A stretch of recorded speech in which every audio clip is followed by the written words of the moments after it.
मैत्रिणींनो, थंडीमध्ये टोमॅटो खराब होत आहेत, टोमॅटोला बुरशी लागते, काळे पडतात, असा सगळा प्रॉब्लेम होतोय का?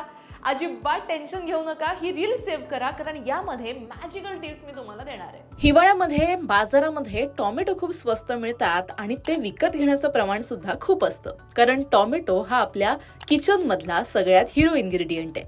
पण बरेचदा आपण अशा काही चुका करतो, त्यामुळे हे टोमॅटो लगेच दुसऱ्या दिवशी किंवा काहीच दिवसामध्ये खराब होतात, बुरशी लागते किंवा अगदी काळे पडून जातात.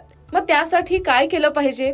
नंबर 1 ते म्हणजे आपण टोमॅटो हा विकत घेतल्यानंतर सरळ धुवून तो फ्रीज मध्ये ठेवतो, पण यामुळे सालीवर ओलावा तसाच राहतो आणि त्यामुळे बुरशी वाढण्याचं प्रमाण देखील मोठ्या प्रमाणात असतं. दुसरं म्हणजे टोमॅटोचा देठ हा सर्वात नाजूक भाग आहे. हा भाग आधी सडतो आणि तिथूनच बुरशीला सुरुवात होते. त्यामुळे टोमॅटोच्या देठाखालची बाजू वर येईल अशा पद्धतीनं, म्हणजेच उलटे ठेवून ते साठवले पाहिजेत. नंबर 3, टोमॅटो साठवताना कधीही बंद डब्यात, प्लास्टिक पिशवीत किंवा एकमेकांवर ढीग करून ठेवू नका. त्याऐवजी टोपली, कागदी पिशवी किंवा ट्रे मध्ये ते ठेवा.